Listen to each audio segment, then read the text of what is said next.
Hello, and good afternoon, my friend. Today I'm going to show you all the bosses of the third chapter of Black Myth Wukong. We'll also talk about the tactics of fighting each one individually, and I'll give you some useful tips on how to defeat each of them. So, here we go. First boss, Macaque Chief 1. This is the first time you meet this boss, but not the last. That's why I have a number 1 next to it in my list. In the third chapter of the game, this is your first boss fight. It's quite simple, but it can cause trouble if you're too relaxed. In general, the boss has little life, he doesn't hit hard, and all his attacks are predictable. I hope that by the time you get to this part, you already know how to dodge and counterattack the enemy in time. Use the entire arsenal available to you to inflict maximum damage on the enemy, and he will be defeated.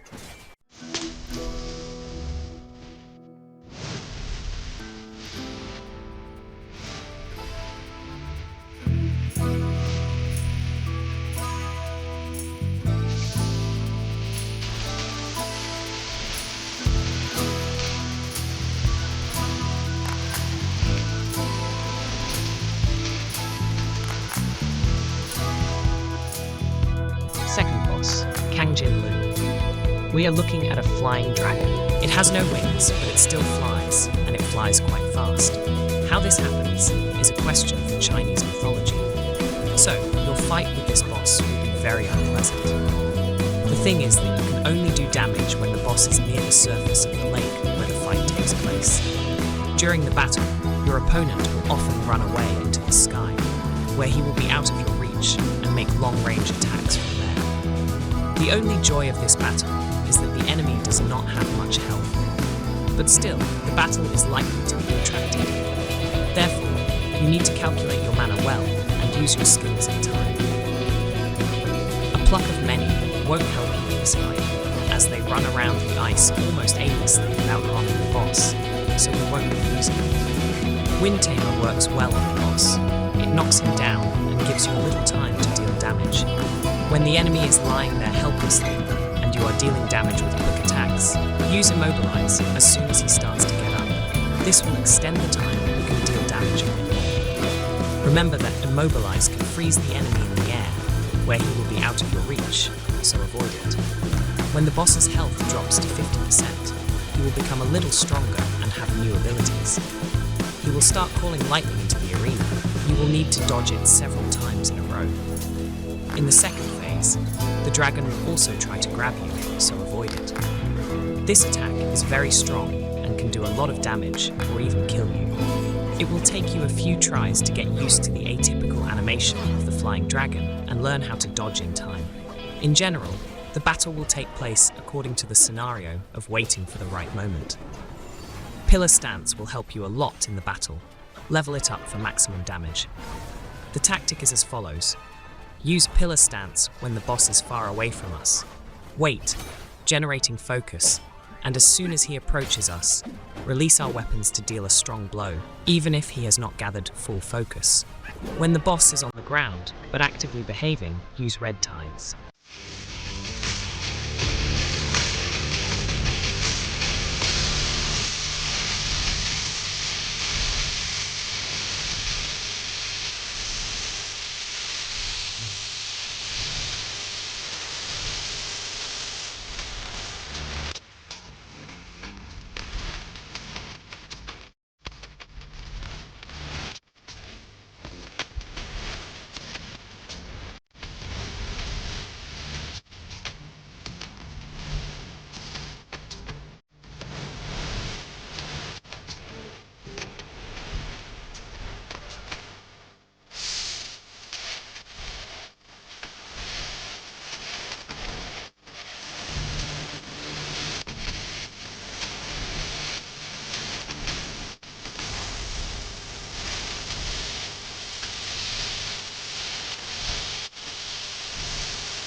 Third boss, Captain Lotus-Vision. This boss attacks you with purple orbs and various lasers. His attacks are long and sometimes lightning fast. Also, the boss teleports around the arena very often, so you need to constantly run after him. Use forward dodging to get closer and avoid being hit. Immobilize and Cloud Step will help you a lot in this battle. When the enemy launches orbs at you, be prepared for a series of 3 attacks. All you have to do is dodge. His lasers are harder to predict, as they are very fast. For a successful fight, you will need a sufficient amount of stamina and its recovery speed. You'll have to dodge a lot. Raise these parameters with the basic settings. When the boss forms a laser grid on the floor, you can either jump over it or hide behind the stones at the end of the arena where the fight takes place. In battle, it is important to keep track of your health and replenish it as soon as it drops below half. Sometimes you will receive a lot of damage from enemy attacks.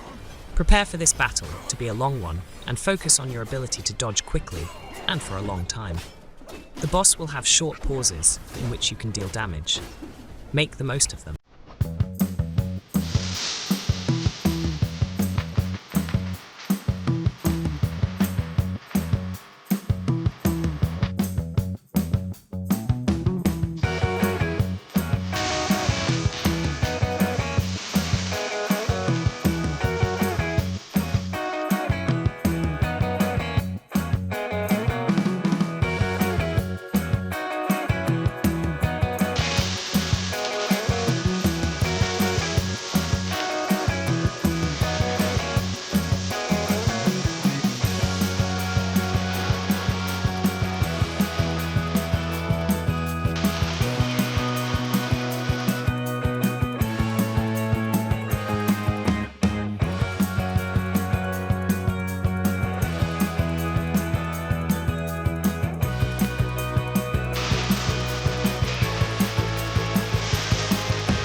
Fourth boss, Captain Wise Voice.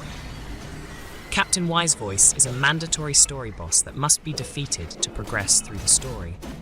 This means that you will not be able to return to this battle with improved equipment if you get stuck. Fighting him can be tricky, and you'll need a few tries to learn his attacks and choose the right moment to dodge. The captain's weak point is his big golden head. To get to it, you need to first knock him down by attacking his front right leg with the characteristic red lighting. When the boss falls, use all available abilities to deal maximum damage to his head. Summon the Wandering White Spirit to deliver a powerful blow. Try to save your Immobilize spell to use when the boss tries to get up, thus extending your attack time. It usually takes 2 or 3 such falls to end the fight. When his health drops below 50%, he will start using lightning, dealing AoE damage throughout the arena. Be prepared to dodge, especially when the floor turns red. The yellow lightning bolts throughout the arena appear instantly and disappear just as quickly. But this event will be long enough for you to dodge the entire time, so I recommend wearing the Pilgrim outfit to fight this boss. At least 2 items from this set will significantly increase your sprint speed. Another dangerous attack is when the captain grabs you and throws you against the wall. If your defense is not strong enough, it can lead to instant death. Try to use the Cloud Step spell or spend more time on training, i.e., level up your overall level on normal enemies. Buy the best equipment, stock up on medicines and anti-shock powder. It is also recommended that you reallocate your mind core to defense pills in Shu Dogu's shop.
Fifth boss, Macaque Chief 2.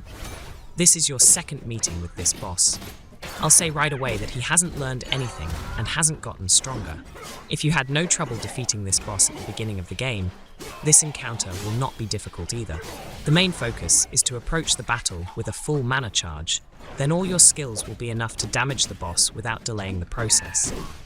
For defeating this boss, you get the Ring of Fire skill. You will use it only to complete the quest. In normal battles, I did not find any useful purpose for it, although you can experiment with it.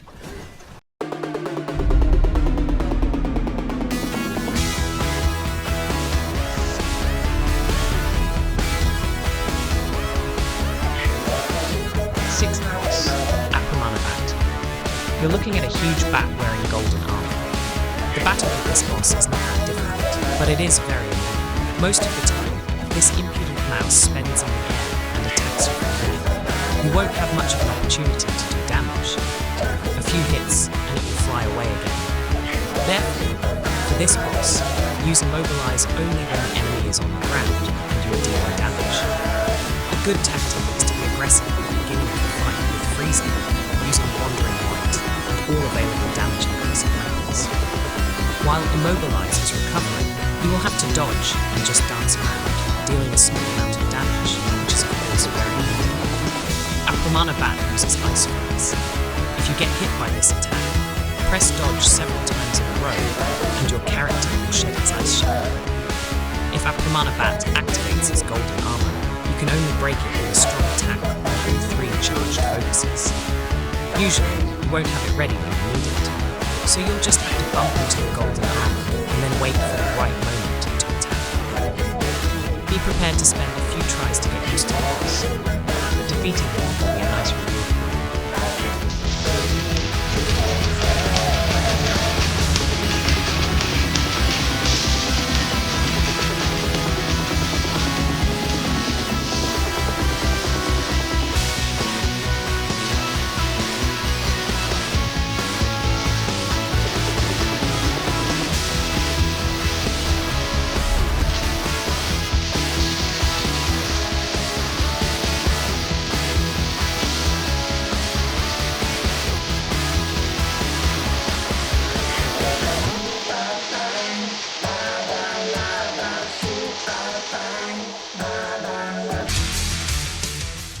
Seventh boss, Kang-Jin Star.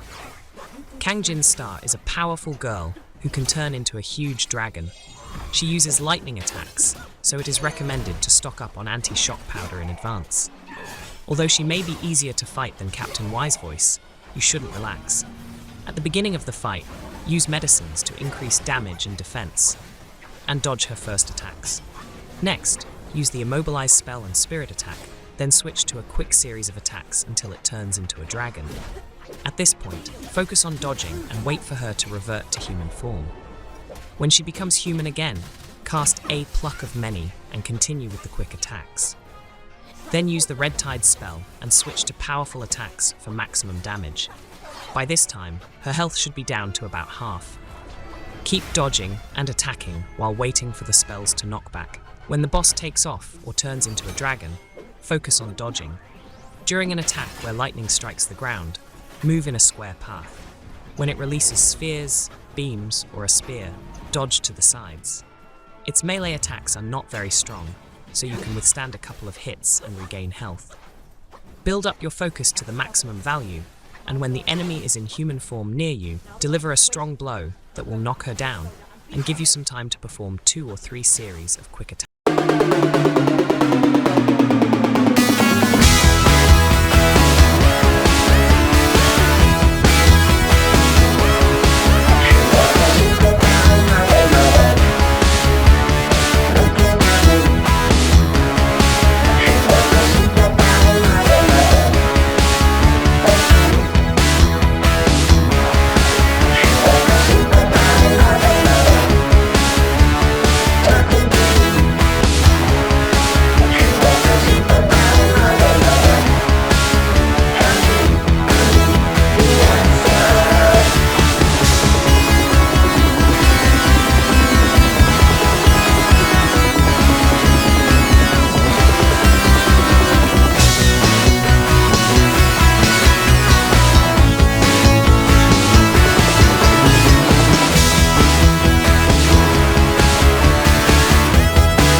boss, Non-White.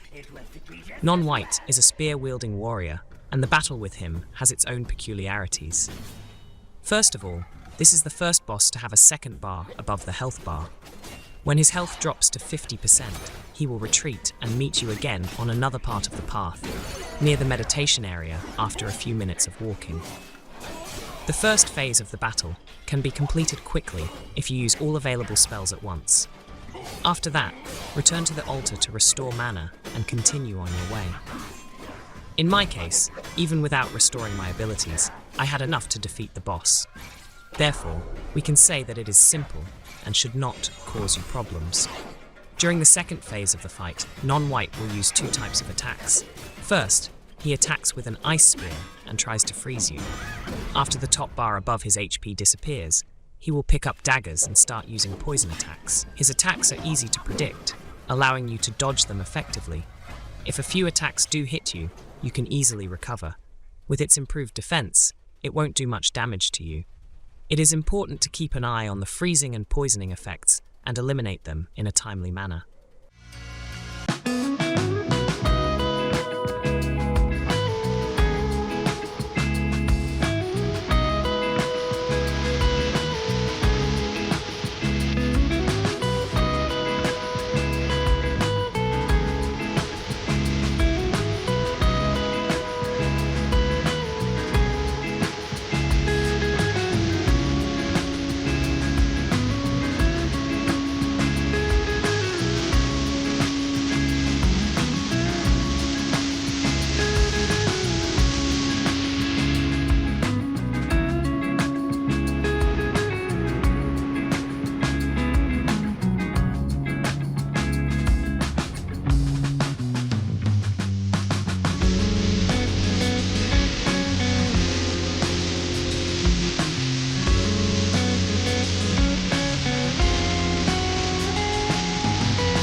Ninth boss, Lang-Li-Guhh-Lang. This is another frog, which you have already met in other chapters. Its main difference is that it uses ice attacks in the spirit of the ice chapter. There are no special tactics here. You've already learned to deal with these bosses easily. A good tactic is to deal maximum damage when all your skills are active. In this battle, a pluck of many will help you a lot. Copies will deal significant damage, plus distract the toad. When all your skills are recovering, you'll have to focus on dodging, and as soon as Immobilize and Cloud Step are ready to use, finish the fight with the enemy.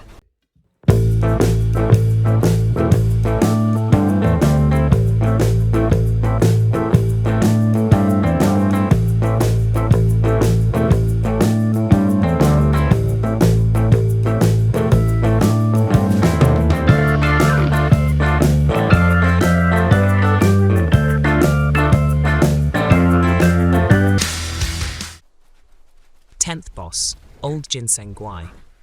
Another fairly easy opponent that you will beat the first time. At least I hope so. Your task is to start the fight in an aggressive manner. Each of your series of attacks will end with a strong punch that will momentarily confuse the enemy. Use this to deal a lot of damage to your opponent later on. When your focus charges up your strong attack, use it immediately. It will disorient the enemy again. A plaque of many will be useful in this battle. In general, the battle resembles a battle with a mannequin. You strike, and the opponent is shocked by such a powerful monkey. 11th boss, Captain Kalpa-Wave. Fighting this boss shouldn't be too difficult. He will try to trample you, but these attacks do minimal damage, so you can partially ignore them, restoring your health as needed. The boss doesn't have much health, so if you start the fight by using available spells and spirits, you can take a significant portion of his HP. Finish off the rest of the health with quick attacks. If you deal enough damage to his legs, Captain Kalpa-Wave will fall down and become vulnerable to your attacks. Use this moment to deal maximum damage. I don't know what his most vulnerable spot is, but you can see in the video that I had him fall forward and I ended up near his ass. I don't even want to imagine what he has there, but I did the maximum damage and won, and I wish you the same success.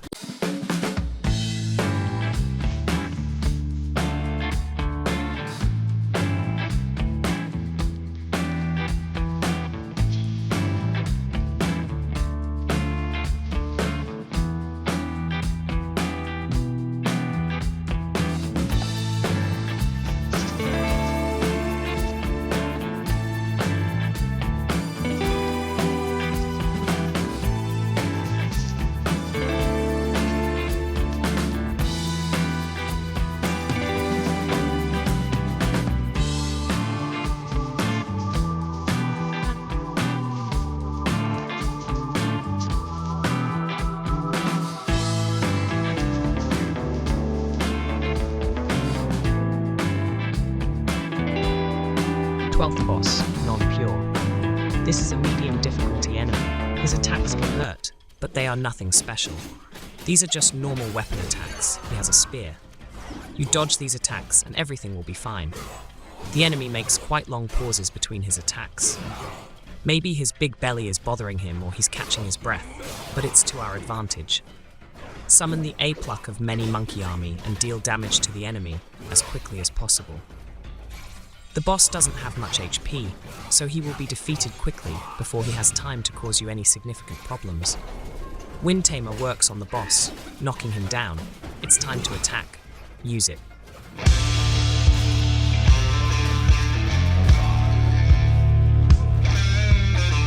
Thirteenth boss, Non-Void.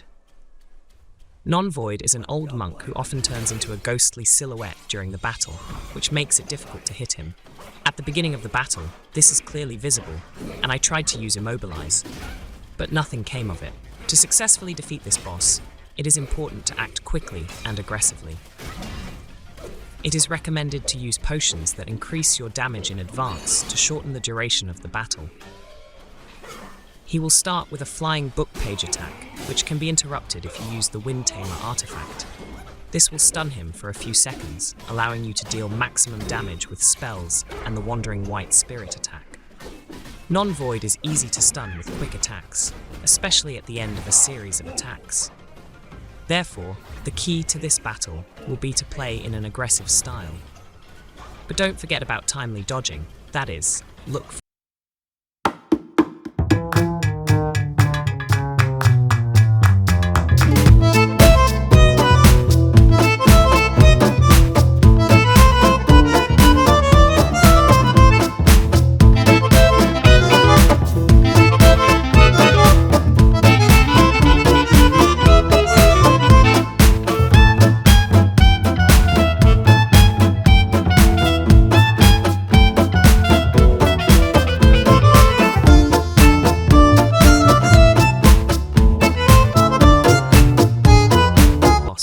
Monk from the Sea. Monk from the Sea is a fighter with long tentacles that uses icy attacks to slow you down and deal damage. His attacks can be quite powerful, so it is important to keep your health at a high level. The Sea Monk often attacks with its tentacles, throwing them out in your direction, collecting a large snow globe, or rising into the air for an area attack. Anything that can increase your freeze resistance will be helpful. If you do get the freeze effect, use several turns in a row to get rid of it. I recommend drinking a potion for this and activating a pluck of many before the battle begins. This way you will enter the battle with maximum damage. Your task is to use the entire arsenal in the first minute of the battle, dealing maximum damage. Then you will have to dodge, maneuver, look for the right moment, and wait for the spells to recover. 15th boss, Chen. You are facing another dragon. The battle takes place in knee-deep water on the coast, and your opponent is well hit with an electric charge, because it pours out of him in different directions every second. It sounds dangerous, but in reality, it's a little bit easier. Of course, the enemy is fast, attacks a lot, and some of his series of attacks are long and large. By dodging all of this, you will be able to inflict the necessary damage. The strategy is the same as for all your previous enemies. You need to call a pluck of many in time, preferably under Immobilize. Wind Tamer won't help, but Wandering White will hurt him. The strategy is complicated by the chaotic course of events. When the boss is actively attacking, dodge. When there is a pause, try to deal a heavy blow with Pillar Stance. Some of his attacks will pass by while you accumulate focus in the stance, but not all. It will take you about a dozen attempts to get used to the enemy's attacks and successfully avoid them. And you need to defeat the boss, because the quest with him opens the entrance to a mysterious area where a lot of useful things await.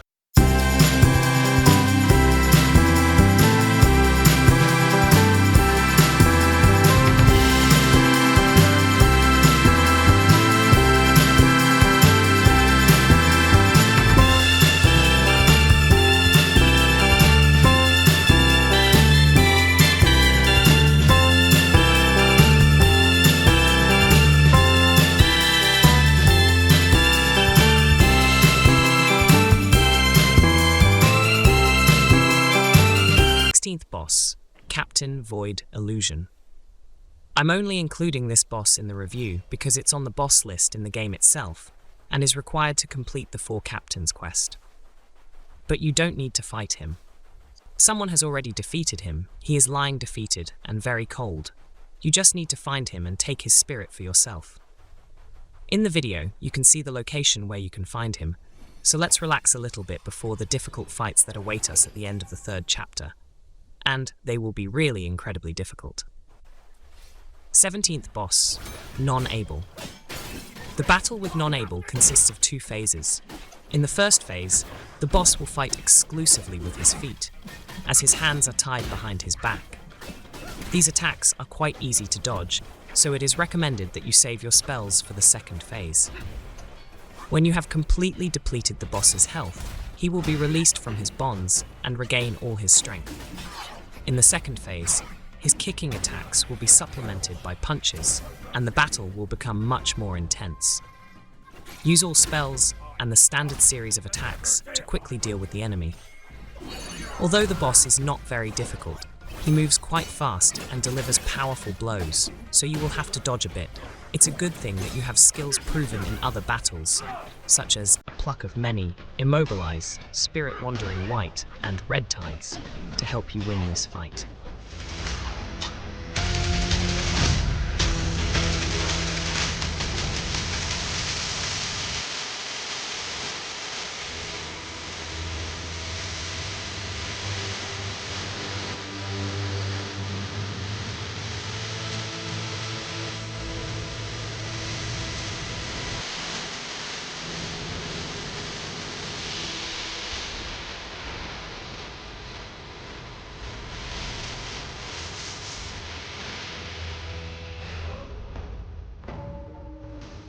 Eighteenth boss, Green-Capped Martialist. Green-Capped Martialist is a powerful enemy that uses fire attacks. It is recommended to equip the Fireproof Mantle artifact. During the battle, the boss often turns into a wheel of fire and rolls in your direction. This attack is easily avoided by dodging to the side. In the middle of the battle, he will create 2 wheels of fire at the same time, and this is a good opportunity to use the Fireproof Mantle. These 2 wheels move from different parts quickly, and sometimes it's impossible to track where they come from, so the artifact will protect you from damage. If your character catches fire, perform 4 to 5 dodges in a row to extinguish the fire. Be careful to avoid the boss's melee attacks. He usually launches a series of 3 to 4 attacks, followed by several quick attacks. Don't waste mana on the A Pluck of Many spell. Focus on Immobilize and Cloud Step instead.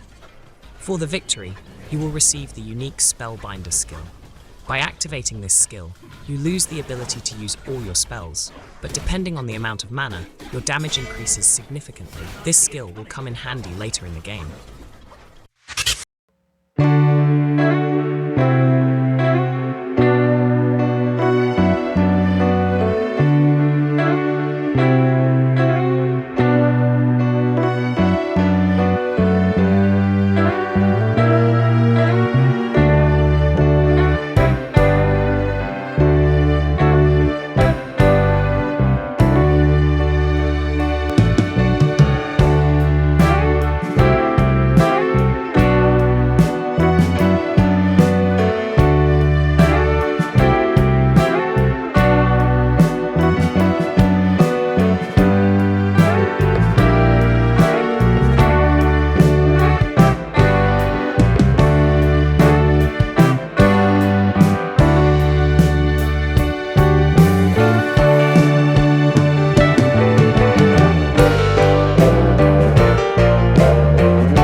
Nineteenth boss, Cyan Loong. It is one of the 4 hidden dragons. The battle with them is always very difficult. You can meet Cyan Loong at the beginning of the 3rd chapter, but he is too strong, so I recommend returning to him later, at least at the end of the 3rd chapter. So Cyan Loong is a dragon with a huge sword that usually moves on its hind legs. Unlike Red Loong and Black Loong, the battle with Cyan Loong will be more measured. It is recommended to conduct a few trial battles to learn its main attacks, and then focus on precise dodges. Before the fight, you should drink elixirs that will increase your attack and summon a pluck of many. Be sure to maximize this skill so that copies deal maximum damage and also use Immobilize in battle. Instead of random actions, it is important to carefully calculate the time of dodging and monitor your condition, using anti-shock powder in time. When the boss's health is reduced by about a third, he will charge his sword with electricity and deliver a powerful blow to the arena. At this point, move to a safe distance. Be especially careful when the boss takes off and rushes at you from the air. You need to dodge in time. Follow this strategy. Dodge the first attack, use the Cloud Step spell, then immobilize, summon Wandering White, and deliver a series of quick strikes. At this time, together with the Monkey Army, you will deal significant damage to the enemy. When Immobilize becomes available again, repeat the attack. Red Tides is best used when a pluck of many is active. The arena is quite small, and sometimes it will be difficult for you to get to the enemy to deliver your attacks because of the monkeys. So Red Tides will help you maximize your damage to Cyan Loong while he is busy with your copies. 20th boss, Yin Tiger. This tiger is not your enemy, but your friend. He will help you a lot with creating armor and weapons. This blacksmith tiger will offer you a test in battle. If you pass it, you will gain the ability to transform into this dangerous enemy. The battle will be difficult, very difficult indeed. Yin Tiger attacks almost without stopping, and his attacks have a short timing, which makes it very difficult to dodge his blows. Sometimes it is simply impossible to do so. To defeat such an opponent, you need to be well prepared. You need to distribute your skills, maximizing your speed and mobility. For this fight, I don't use stance attacks at all. You just don't have time to charge them up and execute them, so I completely removed skill points from the skills. Immobilize is also not very suitable here. The enemy wants a fair fight, so these things almost do not work for him. Only at the beginning of the battle, and then not for long. All skills are better invested in a pluck of many, cloud step, mobility, and damage. The strategy is to inflict maximum explosive damage at the start of the battle, and then try to survive and finish off the enemy with regular attacks. Drink all the elixirs before the start of the battle. Summon a pluck of many at the very start.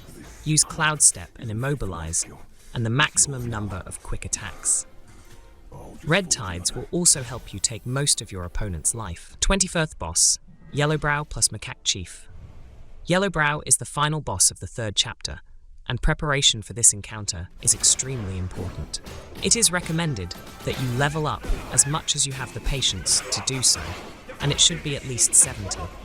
It is also important to defeat all the previous bosses mentioned in this guide to be ready for the battle. This battle is unique in that it consists of 3 phases, each of which is separated by visual cutscenes. You can't change your build at the altar or upgrade your equipment between phases, so you need to be thoroughly prepared. One good thing is that between phases, your health and mana will be replenished. Buy as many medicines as you can from Sudogu's shop. Upgrade your equipment at Yin Tiger in Zodiac Village, and make sure all your passive skills and potions are maxed out. For combat, I recommend investing skills in the Smash stance. It's more mobile, you can charge on the move, and you'll have to move a lot. I also recommend wearing the Pilgrim set, pumped to the highest possible level, Legendary. The first battle with Yellowbrow may not seem so difficult. Yes, it won't be easy, but it won't be difficult either. Count on the average difficulty that you had with other bosses in this game. Yellowbrow uses a halberd charged with electricity and attacks rather slowly. Start the fight with a pluck of many, then use Immobilize and summon the Wandering White Spirit. Use Red Tides and focus on strong attacks.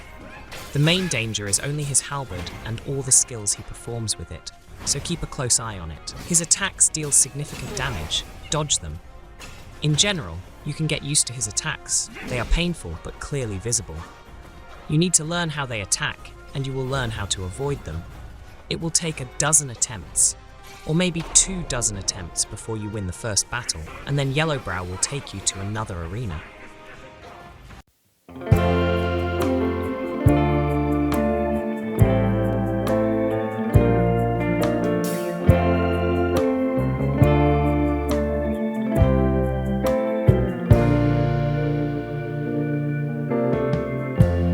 Lighten up, take me on your magic river. Tell me all your dreams align. Sign me up and tell me about the people that you know who are trying to feel alive.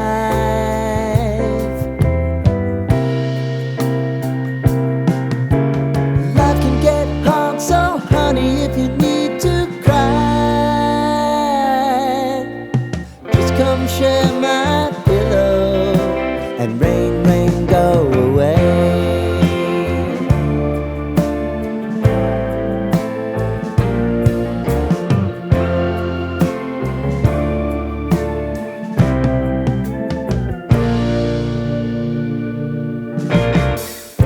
I wanna hear about everything you're ever thinking. You know that I can take the truth. Call me out if you think I'm ever slipping. Maybe I can turn it around. Oh yeah. The second battle is a battle with the familiar Macaque Chief. This time, the enemy has become much stronger. His attacks are more prolonged, aggressive, and painful. New skills have been added, but you will also have an assistant. Your companion is a boar with a rake that has an unbearable temper. He will do some damage to the enemy and also heal you at a critical moment. In general, the second battle will be very easy. Although the enemy has become stronger, there will be no problems with him. He is much easier than the first Yellowbrow enemy you just defeated. After defeating Macaque Chief, you'll see a small visual scene and a new experience. You'll live for a few minutes in the body of the same macaque chief you defeated. Move around the location, destroy enemies, and you'll reach the third battle. Here Yellowbrow is waiting for you again, but this will be the most difficult battle yet. The enemy has become much stronger and has new skills. The third battle of the final battle is also divided into 3 phases. You need to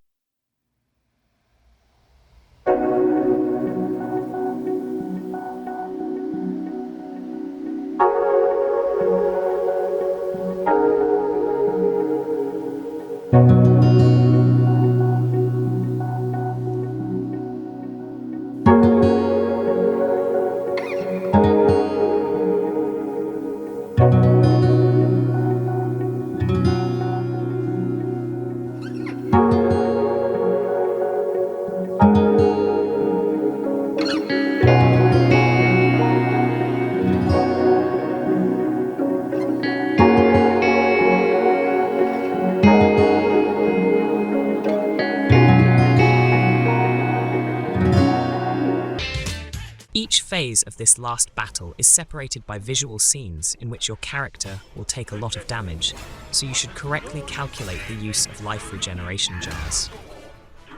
The first phase is the easiest, but you need to start it right. You run forward, charge up 3 focuses, strike hard, give a few quick hits, and as soon as Yellowbrow starts to bring his hands together, use Immobilize. Don't bring the quick attacks to the final hard hit, otherwise Yellowbrow will have time to turn golden, making him almost invulnerable. As soon as Immobilize is completed, bounce back 3 or 4 times to make the opponent activate ranged attacks. Otherwise, in melee, he will activate his golden armor again. Dodge and wait, then Yellowbrow will enclose you in an energy ring and send his lightning bolts at you, which you can dodge first in one direction, then quickly in the other. Use Immobilize and Cloud Step again. Make a series of quick attacks and dodge the enemy's close attacks. It is important not to use your health potion before the transition to the second phase. When you have about 30% of your health, you will enter the second phase. During the transition, you can only watch. Yellowbrow will hit you hard. If you had a full school of health, it will drop to half. If you had very little health, he will not kill you with this blow, but you will have literally 1 point of HP left. As soon as the scene is over, replenish your health immediately. If you're using Trailblazer's Scarlet Gourd, the first sip will replenish your life by 100%.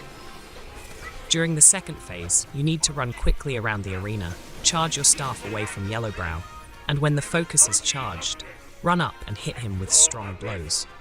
When the enemy attacks with lightning across the square, just run randomly around the arena where there is no lightning. Also, dodge all other attacks. Be sure to save your life bar for the third phase. Remember, if you don't do everything right in the first phase, the boss will actively use his golden armor. Ordinary blows will not penetrate it. It can only be removed with a charged attack, the Spirit of Wandering White and Wind Tamer. Moreover, the golden armor is removed not in 1 action, but in 2. Therefore, you should not let the boss put it on. If you did everything as I told you, he won't put it on for the first 2 phases, which will make your life much easier. Important, forget about Immobilize in the second and third phases. As soon as you use it, the boss will put on golden armor, and you won't be able to hurt him, and then you'll have to knock him out of that armor. We damage the enemy for another 30%. Look at the scene visually and get another hit, which must be counted down at the beginning of the third phase. As soon as you enter the third phase, immediately run to the corner far from the boss. There you can restore your life and catch your breath. At this time, the boss will charge up his powerful attack and execute it over a large area. If you don't run to the corner, you can take a lot of damage. Then you continue the strategy of the second phase. Run fast, use Cloud Step and Red Tides, charge your staff with focus, and deliver heavy blows. Whenever possible, you should hit quickly and run away again for a long distance. Well, my friend, I hope my recommendations will help you, and if you found something useful, please subscribe to my channel and like this video. If you have any questions or additions, feel free to leave a comment. We will discuss everything related to the bosses of the third chapter of Black Myth Wukong there.